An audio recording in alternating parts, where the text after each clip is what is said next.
Hello everyone, welcome to physics corner. आज अपन thermodynamics का लेक्चर नंबर 2 करने वाले हैं। थर्मोडायनेमिक्स का लेक्चर नंबर 1 अपन प्लेलिस्ट में डाल चुके हैं। तो फिजिक्स कॉर्नर चैनल को सब्सक्राइब कीजिए, लाइक कीजिए और सपोर्ट करना मत भूलिएगा। तो देखिएगा इस लेक्चर में अपन किस तरीके से आगे बढ़ते हैं। ठीक है, प्रीवियस लेक्चर में अपन ने पढ़ा था थर्मोडायनेमिक्स का फर्स्ट लॉ। ठीक है, तो फर्स्ट लॉ के बारे में मैं बता देता हूँ क्या पढ़ा था अपन ने। ठीक है, थर्मोडायनेमिक्स का first law,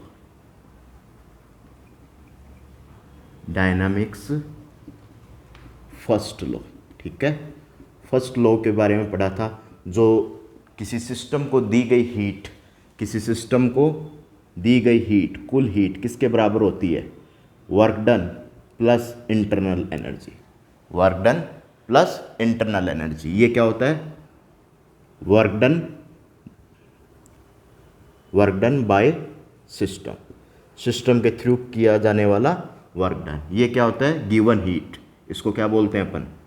given heat. System को अगर दी जाने वाली हीट को क्या बोलेंगे? Given heat. इसको क्या बोलते हैं? Internal energy. Internal energy. ठीक है, तो फर्स्ट लॉ पढ़ा था कि जो भी गिवन हीट होगी तो कुछ तो उसका वर्क डन में चेंज होगा। जो सिस्टम को दी गई हीट है वो किस में चेंज होगी? वर्क डन में। दूसरी किस में चेंज होगी? इंटरनल एनर्जी में। ठीक है, ये टोटल गिवन हीट है। ठीक है, तो दो तीन तरह के फंक्शन है इसमें। एक तो डेल्टा क्यू, एक है डेल्टा डब्लू और एक है डेल्टा यू। इसके बारे में बात करें तो ये स्टेट फंक्शन होता है। ये कौन सा फंक्शन होता है? स्टेट फंक्शन होता है। और दोनों क्या होते हैं? पाथ फंक्शन होते हैं। ये दोनों क्या होते हैं? डेल्टा क्यू और डेल्टा यू क्या होता है? Path function. ये पूरे पाथ पर निर्भर करते हैं, पाथ पर डिपेंड करते हैं। और ये किस पे डिपेंड करता है? स्टेट। स्टेट यानी इनिशियल पॉइंट और फाइनल पॉइंट पे डिपेंड करता है। अगर अपन बात करें ऐसे कि ये अपने पास कोई भी ए पॉइंट है, ये अपने पास बी पॉइंट है, तो ये अपने पास इस तरीके से पाथ जा रहा है। ठीक है, ए से ओ के थ्रू अपन बी पर पहुंच रहे हैं, एक ए से डी के थ्रू बी पर पहुंच रहे हैं, एक ए से अपन सी के थ्रू बी पे पहुंच रहे हैं। तो ये पॉइंट्स है, इस पे तो डिपेंड करेगी इंटरनल एनर्जी। इंटरनल एनर्जी किस पे डिपेंड करेगी?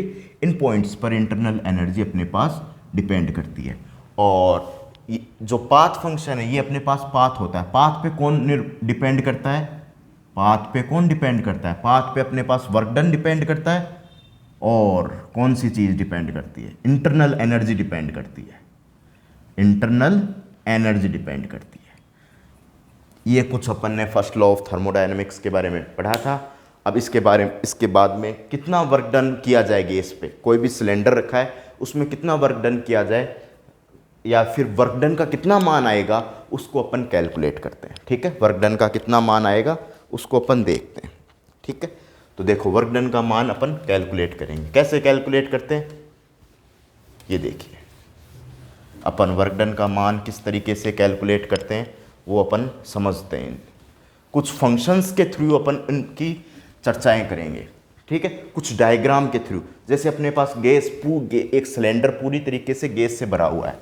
ये देखिए, ये सिलेंडर लिया है मैंने, ये सिलेंडर लिया है। ठीक है, ये अपने पास पूरी तरीके से गैस से भरा हुआ सिलेंडर है। ठीक है, ये पूरी तरीके से ये गैस से फिलअप है, पूरा अपन ने इसको गैस से फिलअप कर दिया। ठीक है, और यहाँ पर एक पिस्टन लगाते हैं। इसको करने के लिए क्या लगाते हैं? एक पिस्टन लगाते हैं, इसको बोलते हैं पिस्टन।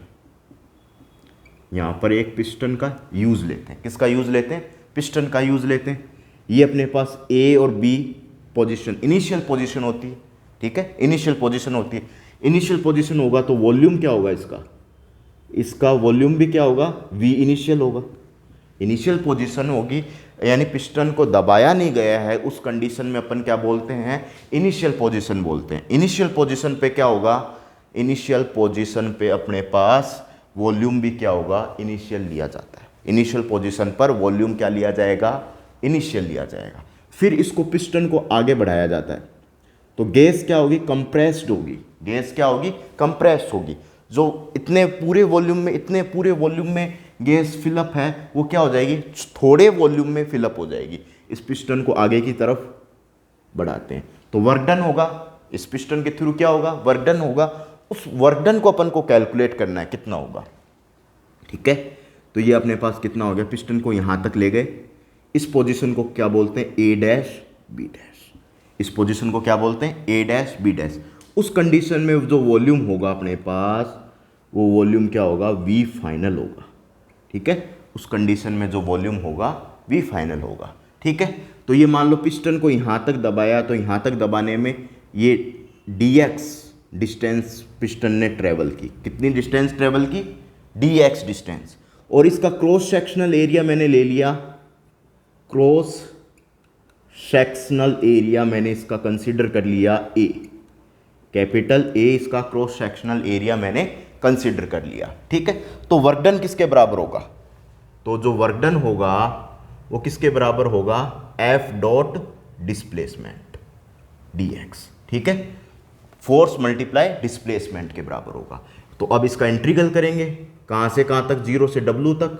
और यहाँ पर इंटीग्रल कैसे करेंगे, पहले वॉल्यूम कितना था, V इनिशियल, और बाद में वॉल्यूम क्या था, V फाइनल। ठीक है, तो F कितना लगेगा, F कितना लगेगा, इस पर प्रेशर प्रोड्यूस होगा, प्रेशर बनेगा, इस सिलेंडर पे क्या बनेगा, प्रेशर बनेगा। वो प्रेशर का मान कितना होता है, P बराबर perpendicular force divide by area. तो परपेंडिकुलर फोर्स किसके बराबर होगा, P मल्टीप्लाई एरिया। किसके बराबर होगा, P मल्टीप्लाई एरिया। इस पे कितना फोर्स लगेगा, P multiply area, P multiply area, इस पे फोर्स लगेगा, कितना फोर्स लगेगा, P मल्टीप्लाई एरिया। तो F का मान कितना हो जाएगा, P मल्टीप्लाई एरिया। ठीक है, इसको यहाँ पुट करेंगे, इक्वेशन नंबर 2 मानेंगे, इसको इक्वेशन नंबर 1 मानेंगे। ठीक है, DW का इंटीग्रल क्या होता है, W के बराबर होता है। ठीक है, और यहाँ पर P मल्टीप्लाई एरिया रखेंगे, और ये कितना हो जाएगा, इसकी जगह dx रखेंगे, तो कितना हो जाएगा, V इनिशियल से V फाइनल अपन इंटीग्रल करेंगे। तो P नियत, P क्या है अपने पास, P इसको क्या लिखेंगे, वॉल्यूम लिखेंगे, area multiply distance. Area multiply distance क्या होता है, एरिया मल्टीप्लाई डिस्टेंस किसके बराबर होगा, dV वॉल्यूम के बराबर होगा, किसके बराबर होगा, dV वॉल्यूम के बराबर होगा। तो इसको क्या लिखेंगे, P dV, V इनिशियल से V फाइनल। तो ये अपने पास क्या हो गया, वर्क डन बाय गैस। कितना हो जाएगा, वर्क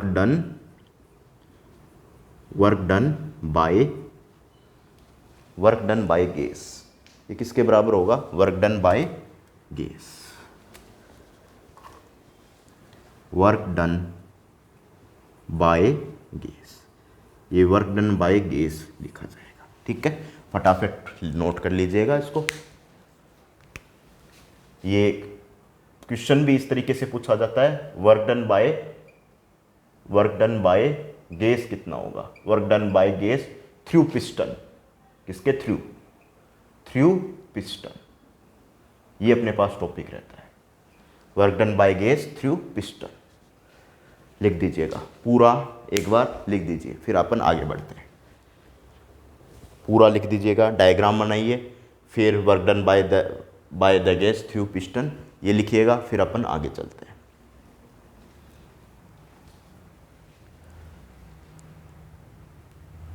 तो अपने पास जो फर्स्ट लॉ ऑफ थर्मोडायनेमिक्स होगा वो किस तरीके से लिखा जाएगा, जो अपने पास फर्स्ट लॉ ऑफ थर्मोडायनेमिक्स बनेगा वो किस तरीके से लिखा जाएगा, वो मैं एक बार बताने जाऊंगा कि जो अपने पास फर्स्ट लॉ ऑफ थर्मोडायनेमिक्स होता है वो किस तरीके से लिखा जाएगा। जो फर्स्ट लॉ बनेगा वो अपने पास थर्मोडायनेमिक्स का किस तरीके से लिखा जाएगा वो मैं एक बार एक्सप्लेन कर देता हूँ। लिख लिया, 1 2 3, अब मैं रफ कर रहा हूँ। तो फर्स्ट लॉ ऑफ थर्मोडायनेमिक्स किस तरीके से लिखा जाएगा।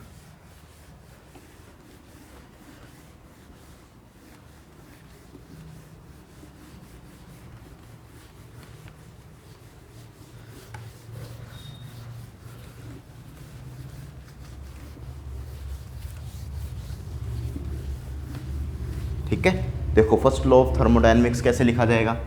अपने पास क्या था, डेल्टा क्यू, ये हो जाएगा delta W plus delta U. ठीक है, तो ये डेल्टा क्यू, ये इसकी जगह क्या लिखेंगे, वी इनिशियल से V final, P dot D V plus delta you.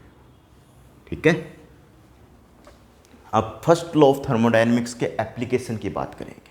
किसकी बात करेंगे, फर्स्ट लॉ ऑफ थर्मोडायनेमिक्स के एप्लीकेशन की। कुछ एप्लीकेशन होते हैं इसके, उस एप्लीकेशन पे अपन चर्चा करेंगे। तो फर्स्ट एप्लीकेशन होता है अपने पास आइसोचोरिक प्रोसेस। आइसोचोरिक प्रोसेस। आइसोचोरिक प्रोसेस देखिएगा, फर्स्ट एप्लीकेशन है अपने पास आइसोचोरिक प्रोसेस, ठीक है। दूसरी प्रोसेस है आइसोबैरिक प्रोसेस, आइसोबैरिक प्रोसेस। तीसरी प्रोसेस है अपने पास आइसोथर्मल प्रोसेस,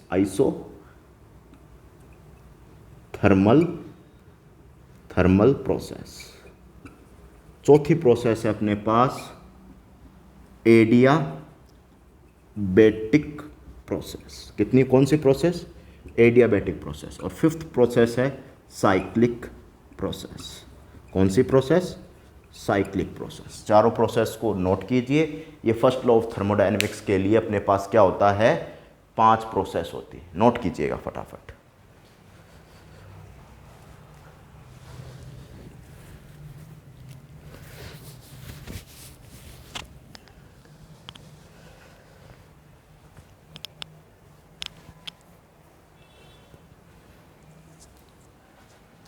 ये 5 प्रोसेस होती है, आइसोचोरिक, आइसोबैरिक, आइसोथर्मल, एडियाबैटिक और साइक्लिक प्रोसेस, ठीक है। नोट कीजिएगा। इन प्रोसेस को अपन डिटेल में स्टडी करेंगे। इन प्रोसेस को समझाने के लिए कम से कम 1 या 2 वीडियो लगते हैं, ठीक है। तो देखिए,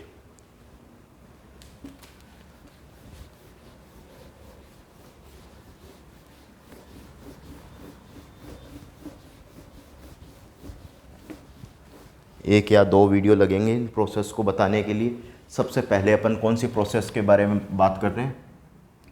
आइसोचोरिक प्रोसेस। आइसोचोरिक प्रोसेस में क्या होता है, V कांस्टेंट होता है, वॉल्यूम अपने पास क्या रहेगा, कांस्टेंट रहता है। कौन सा, क्या चीज़ कांस्टेंट रहती है? V। इसको क्या बोलते हैं? वॉल्यूम। वॉल्यूम हमारे पास क्या रहता है, नियत राशि रहती है। कौन सी राशि रहती है? नियत राशि रहती है, ठीक है। V वॉल्यूम अपने पास नियत राशि रहती है। तो नियत राशि रहेगी, ये अपने पास नियत राशि रहेगी तो क्या प्रोसेस बनेगी अपने पास? ये अगर नियत राशि रहती है तो क्या बनेगा, ठीक है, क्या प्रोसेस बनेगा? तो अपने पास क्या होता है, PV बराबर nRT, ठीक है। ये क्या होती है? Ideal gas equation. क्या होती है अपने पास? Ideal gas equation. कौन सी इक्वेशन होती है?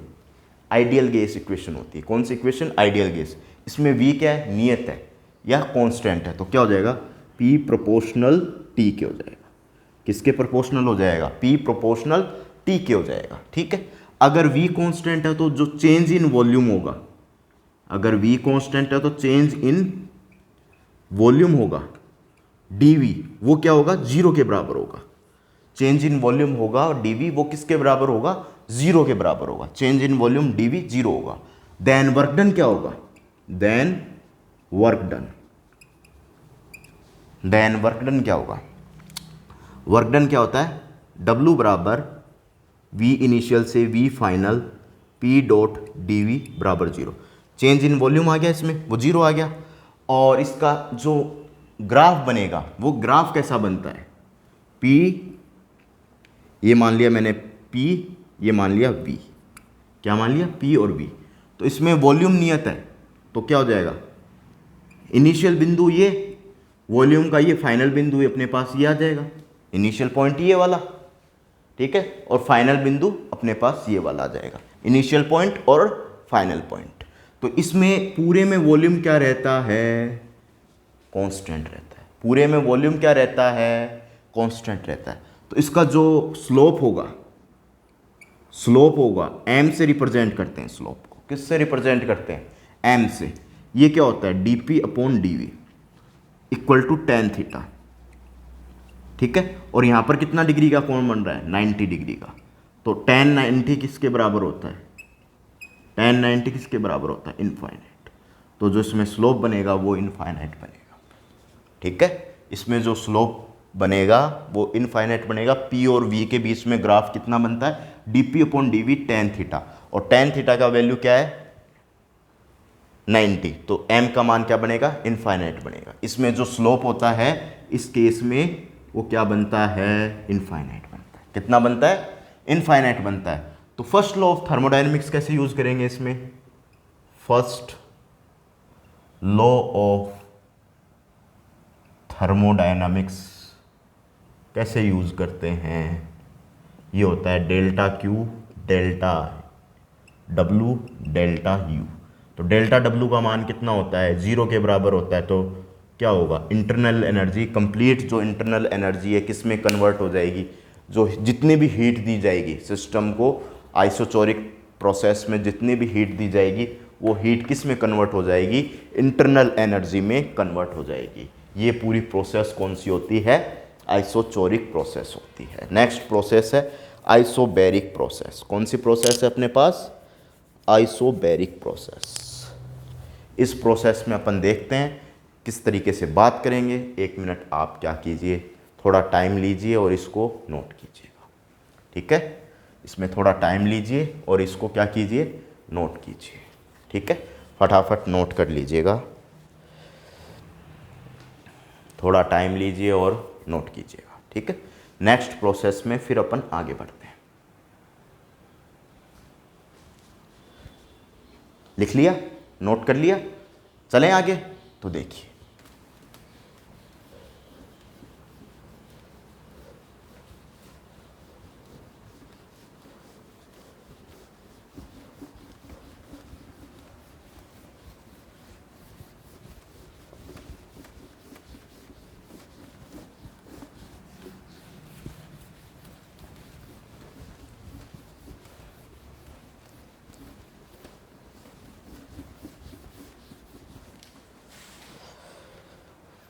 देखिए अपने पास जो अंतिम प्रोसेस, जो नेक्स्ट प्रोसेस रहती है आइसोबैरिक प्रोसेस। कौन सी प्रोसेस रहती है? आइसोबैरिक प्रोसेस, ठीक है? Isobaric process. इस प्रोसेस में क्या नियत रहता है? Pressure of system is always constant, always constant. Pressure of system क्या रहता है? कांस्टेंट रहता है। इन प्रोसेस में क्या रहता है? प्रेशर ऑफ सिस्टम क्या रहेगा? कांस्टेंट रहता है। प्रेशर ऑफ सिस्टम क्या रहता है? कांस्टेंट रहता है। प्रेशर अपने पास इस प्रोसेस में नियत रहता है, कांस्टेंट रहता है, ठीक है? प्रेशर को क्या लिखते हैं? कांस्टेंट, ठीक है? प्रेशर को कांस्टेंट लिखते हैं, ठीक है? प्रेशर को अपन क्या लिखेंगे? कांस्टेंट। जो चेंज इन प्रेशर होगा, चेंज इन प्रेशर, डीपी क्या रहेगा? 0 रहेगा, ठीक है? वर्क डन किसके बराबर होगा?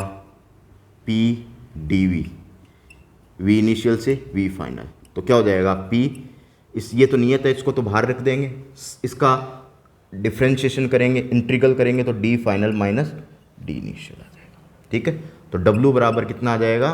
P V final minus V initial, ये अपने पास आ जाएगा, ठीक है? इस प्रोसेस को अपन इस तरीके से पढ़ेंगे। एक बार नोट कीजिए इस प्रोसेस को, फिर आगे चलते हैं अपन।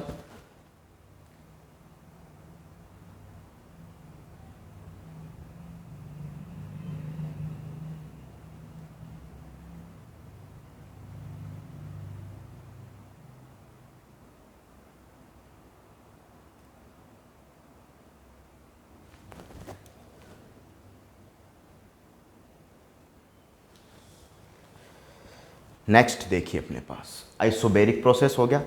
अब नेक्स्ट प्रोसेस अपन स्टडी करते हैं, ठीक है? नेक्स्ट प्रोसेस स्टडी करते हैं। इससे पहले इसमें ग्राफ देख लेते हैं क्या होगा। ग्राफ क्या होगा इसका? ग्राफ डीपी क्या है? P constant.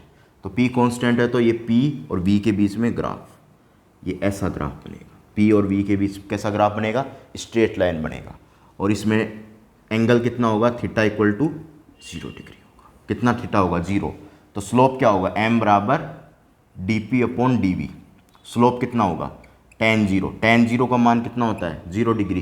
तो स्लोप भी क्या होगा इसमें? 0, ठीक है? स्लोप भी क्या होगा? 0 होगा। आइसोबैरिक प्रोसेस होता है। इस तरीके का जो प्रोसेस होता है वो कौन सा प्रोसेस होता है? आइसोबैरिक प्रोसेस होता है। सिस्टम में हमेशा प्रेशर कांस्टेंट रहता है। इस वाले प्रोसेस में सिस्टम में क्या रहता है, हमेशा प्रेशर कांस्टेंट रहता है। आइसोबैरिक प्रोसेस होता है और m का मान 0 होगा। dp ऊपर कहता है dp change in pressure, dp कितना है 0 है, तो tan 0 का मान 0, तो स्लोप कितना हो जाएगा इसका 0 हो जाएगा। नोट कर लीजिएगा, फिर आगे चर्चा करेंगे अपन।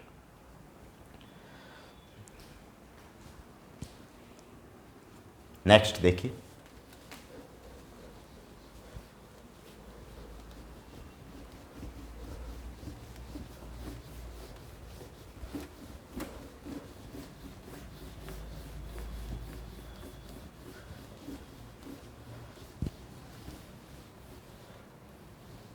Next process isothermal process. कौन सी प्रोसेस रहेगी अपने पास, नेक्स्ट प्रोसेस आइसोथर्मल प्रोसेस। कौन सी प्रोसेस रहती है, isothermal process. In this process क्या कांस्टेंट रहता है, टेम्परेचर कांस्टेंट रहता है। In this process temperature of system is always constant, is always constant। ठीक है, सिस्टम का इसमें क्या रहेगा, टेम्परेचर हमेशा कांस्टेंट रहता है। इन प्रोसेस में टेम्परेचर हमेशा कांस्टेंट रहता है। ठीक है, टेम्परेचर अगर कांस्टेंट रहेगा तो चेंज इन टेम्परेचर क्या होगा, 0 होगा। चेंज इन टेम्परेचर 0 होगा। ठीक है, और अपने पास du किसके बराबर होता है, NCV/dt। ये फॉर्मूला होता है, इंटरनल एनर्जी बराबर NCV। स्पेसिफिक हीट होती है, CV क्या होती है, specific heat at constant volume. ये क्या होता है, specific heat at constant volume. इसको किससे रिप्रेजेंट किया जाता है, specific heat at constant volume से रिप्रेजेंट किया जाता है। तो du क्या रहेगा, अगर dt 0 है तो du का मान 0 रहेगा। First law of thermodynamics upon use ले तो डेल्टा Q बराबर डेल्टा W डेल्टा U, तो ये 0 होगा। तो पूरा जो हीट है किस में ट्रांसफर हो जाएगी, कंप्लीट हीट किस में ट्रांसफर हो जाएगी, वर्क डन में ट्रांसफर हो जाएगी। Okay dear student, work done में ट्रांसफर हो जाएगी। ठीक है, और वर्क डन कितना होगा, इसमें किसके बराबर होगा वर्क डन, इसमें PV बराबर nRT होता है। T इसमें क्या रहता है, कांस्टेंट, तो PV बराबर क्या रहेगा, कांस्टेंट। PV बराबर कांस्टेंट रहेगा। PV बराबर मैं किसके बराबर लिख दूं, कांस्टेंट K को लिख दूं। ठीक है, तो अपने पास P का मान क्या होगा, K/V, और अपने पास वर्क डन का फॉर्मूला क्या होता है, 0 से W, तो ये कितना होगा, K/V.dV, K/V.dV, और V इनिशियल से V फाइनल, या V फाइनल को क्या बोल सकते हैं, V2, V इनिशियल को क्या बोल सकते हैं, V1। तो इसको K को बाहर ले जाएं और V को ऊपर ले जाएं, इनवर्स dV, V1 से V2, तो क्या हो जाएगा, इसका इंटीग्रल करेंगे तो कितना हो जाएगा, -1 + 1। ऐसे तो होगा नहीं, इसका इंटीग्रल डायरेक्ट होता है। ठीक है, ऐसे करेंगे तो ये कितना हो जाएगा, 0 हो जाएगा। तो इसका इंटीग्रल डायरेक्ट होता है ln E, कितना होता है, ln V, और V2 से V1। ठीक है, ये अपने पास इंटीग्रल होता है। तो क्या हो जाएगा, W बराबर K, तो नियत कांस्टेंट क्वांटिटी है, ये क्या हो जाएगा, ln V2 / -K ln V1। इतना लिखो, पहले V2 पहले लाएगा, फिर माइनस का साइन आएगा, फिर K V1 आएगा। फटाफट लिखो इतना, तो फिर आगे अपन बात करेंगे। ठीक है, इतना लिखो पहले।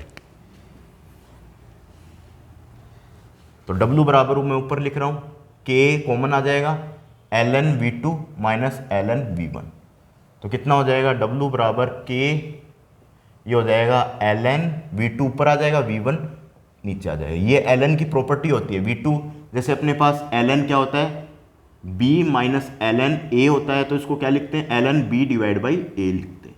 ठीक है, ये अपन इसमें लिखते हैं। ठीक है, नोट करो फटाफट। तो ये अपने पास इसका वर्क डन आ जाएगा, इसका क्या आ जाएगा बच्चों, वर्क डन आ जाएगा। फटाफट बच्चों नोट करो इसको।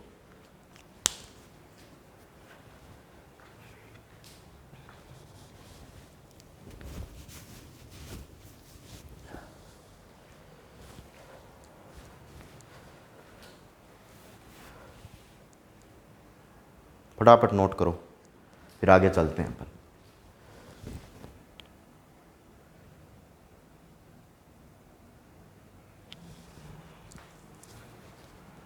ठीक है, ये वर्क डन कितना आ जाएगा, KlnV2 डिवाइड बाई V1। इससे रिलेटेड नीट में अच्छे अच्छे सवाल आते हैं, ये इंपॉर्टेंट टॉपिक होता है नीट के लिए। वर्क डन निकालने के लिए नीट के लिए इंपॉर्टेंट होता है, वर्क डन के लिए जो नीट का एग्जाम के लिए होता है, ये इंपॉर्टेंट टॉपिक होता है। ठीक है, फटाफट लिखो। ठीक है, नेक्स्ट देखते हैं।